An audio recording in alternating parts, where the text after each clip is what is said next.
Welcome to CAPcast, brought to you by James Madison University's Department of Career and Academic Planning. This episode, we are going over scenarios and student discussion clips from our recent event, Evaluating Offers, Ethical Considerations in the Job Search and Internship Search. For this event, we partnered with JMU Ethical Reasoning in Action to look at complex scenarios through the lens of the 8 key questions. Students were tasked with reading 3 scenarios and applying the questions of fairness, outcomes, responsibilities, character, liberty, empathy, authority, and rights to each one as necessary. We'll play some clips from the event and follow them up with what students had to say. Scenario 1. Sam worked hard throughout college to excel in their business classes and manage their internship work. Their hard work paid off when they get offered their dream position at a company far from home. After Sam accepts their offer, they find out that their grandmother needs some help, and Sam realizes a position at a company much closer to home is necessary. If you were Sam, what questions might you ask to help you explore your decision and next steps? I don't know. I think this has a lot to do with responsibilities, like what duties and our obligations apply, because Sam already accepted a job offer, so I think that would be taken into consideration. What do you guys think? I mean, outcomes is the biggest one. Like, does he take a different job, and how does that affect his life? But also, how does it affect his grandmother's life? Because she needs help. Yeah, I was going to say also character. Yeah, Is that what you say? Yeah, characters is like what kind of character does he want to hold? Like, does he want to be that person to fail on a job and take care of his grandma? Like, does that make him a better person? Yeah, I'm thinking about like responsibilities. Yeah. Yeah. Like the obligations or like duties to go back home to take care of like the grandma. Yeah, I agree. I think liberty and rights is like he has every right to reject his decision and do what's best for his family situation, but that definitely will change the outcomes of what decision he makes. Yeah, I mean, I also think maybe fairness, too. Like, how can he... Is it, like, who else is there to take care of his grandmother? Like, if no one else is there, is that fair to her? Is that fair to the job that he took? Are they going to be able to find someone to take his position? Also, is it fair to him because he worked this hard to get this job? Yeah. Also, empathy, like, for his grandmother. How does the empathy affect his decision making? I mean, it just depends on how much he values his grandmother, and that's a personal character thing. I feel like all this apply because also outcomes, what if grandma dies tomorrow? I mean, that's pretty terrible. What if he has to sell himself short? Yeah, I mean, for real, I feel like that's kind of crazy. So if he's trying to think about the best outcome long term or even short term for himself, I mean, he also has to think about that for his grandmother too. I mean, if he is going to be her primary caregiver, I think that changes things. So basically, all of them. What if you were in the position of the employer? How would you feel? I think they also have rights to withdraw the offer based on their circumstances as well. So I think they would feel, I mean, it wouldn't be ideal if he decided to decline the offer, but they have the same rights that he has. I don't know. I think it really depends on who else can take care of grandma. If you can, That was so hard. it's just a matter of life or death. I've said a lot of these questions, pretty much all of them apply to the situation. Yeah, I think in this case specifically, he's already accepted the offer, right? And then he finds out that his grandmother needs help. So he's already kind of given his loyalty to the company, but he also has loyalty responsibilities to his grandmother. How would you weigh that? I think at the end of the day, he has to do what's best for him, and the company has to do what's best for them. So whatever that decision they come to. I know it's a personal value of mine that you do what's right for yourself at the expense of companies. Work is work, but your family and life is more important. But that's a personal value of mine. I know not everyone feels the same way. We talked about basically we applied fairness, outcomes, responsibilities, character, empathy. We applied a lot of these questions to this scenario. We just talked about how we would need to know more information. We talked about like grandmother and her state of being, like, is this like terminal, like, is this, does she have 2 months to live, we talked about like her condition and if anyone else was able to provide care for her, and we talked about the job that he has already accepted, and will somebody else be able to like fill in his position and stuff like that. Yeah, those are all really good questions. Scenario 2. Alex gets offered a job early in the fall semester, even though they won't graduate until May. However, accepting the position now means Alex won't have to worry about finding a job while also worrying about finishing classes. Alex accepts the job offer without thinking much about it further. A few weeks before graduation, Alex gets a job offer from a company that is prepared to pay them even more than the salary they'll get at Company A. Alex wants to accept the second job offer, even though they're committed to the first company. Imagine you're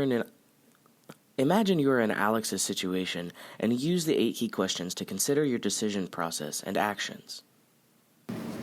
This next one, similar scenario with a slightly different twist to it.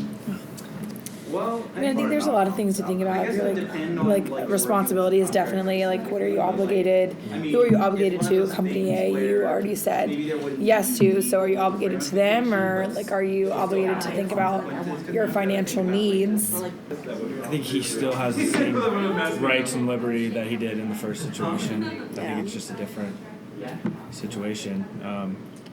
As far as outcomes, the outcomes would be better for him. So like again, it's something like I want to know if you're able to do this, but like could he say to Company A like, hey, Company B is going to pay me this, can you match it? It's like You can. Alongside those lines, like the opposite way around also applies. Like company is what was the word you used?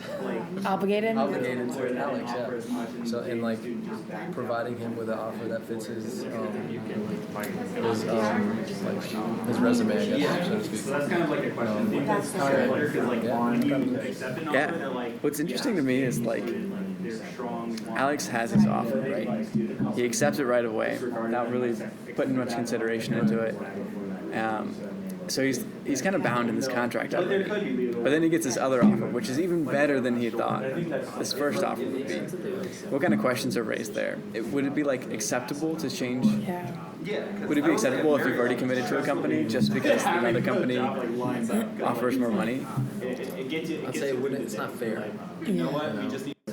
I think you can like negotiate a salary, say like, oh. but can you negotiate after you've accepted? I think that's the kind thing. of like frowned upon because you're like asking for more even though you've accepted like a certain amount. Right. So I think like the company might look upon that in a bad way, and like you're working for that company, so that may look kind of weird. Yeah. Even though like you definitely can do that. Right. You can do that. So what are you guys thinking about?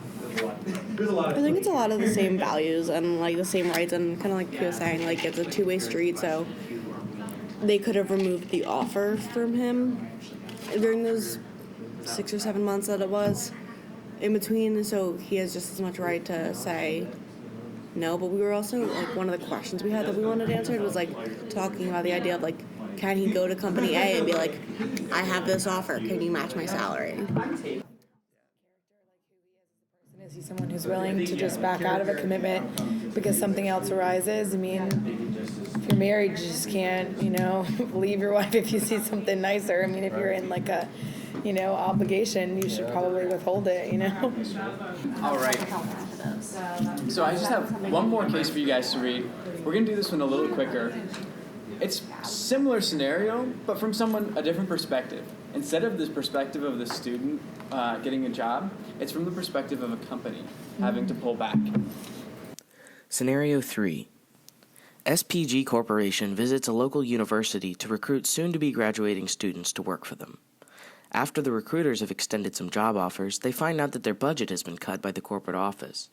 This news gets to them late, and they have to renege on the offers they've extended to some students, even though many of the students they recruited don't have another option now that they've missed the prime recruiting time.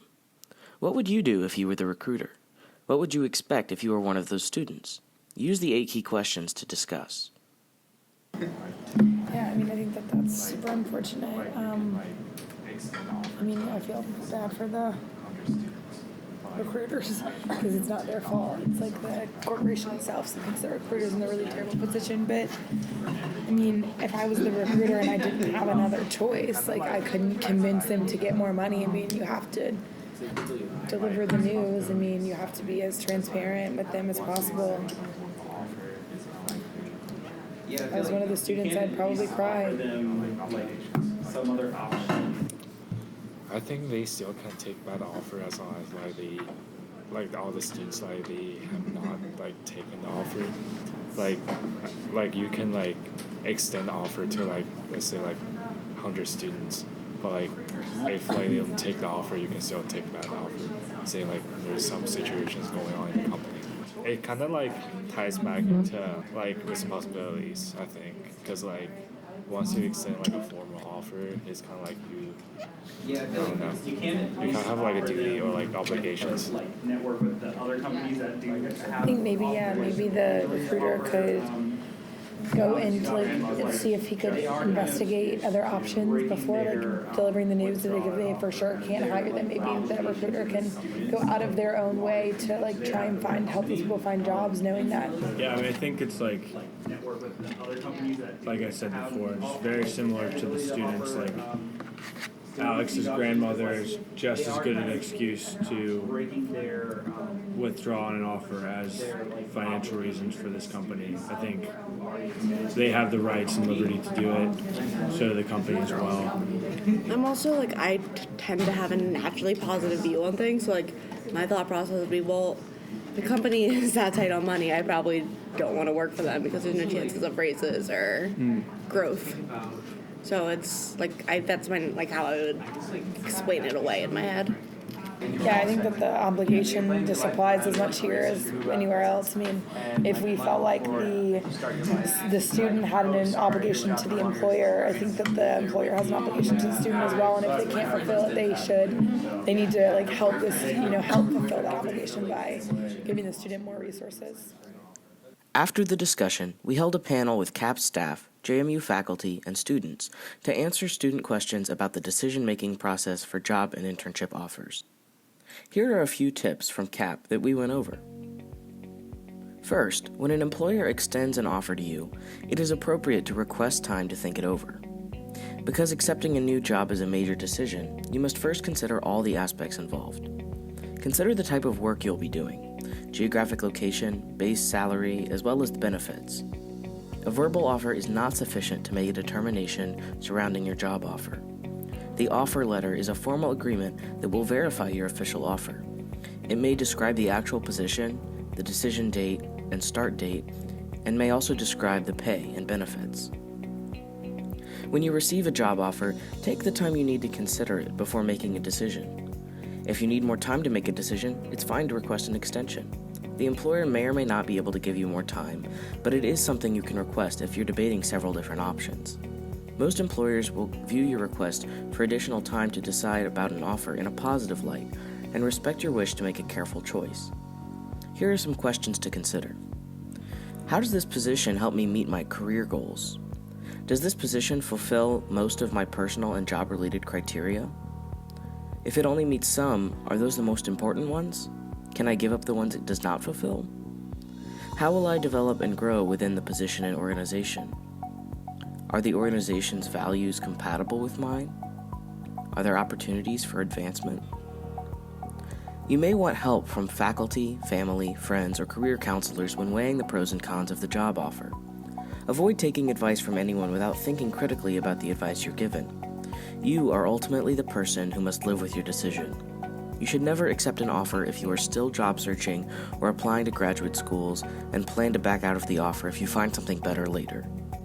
Backing out of a previously accepted job offer is called reneging. Reneging an offer is unethical and has larger implications than you may realize. If you want help evaluating job and internship offers, contact CAP staff to set up a meeting. We're here to help you navigate the salary negotiation process, weighing your options based on a number of factors, and the procedures for accepting or declining an offer. One of the most important things to remember is that everyone involved in the hiring process is a human being, so saying thank you regardless of the outcome is always appreciated. If you're looking for more information, visit jmu.edu/cap or come by our office on the third floor of SSC. Thanks for listening to CAPcast.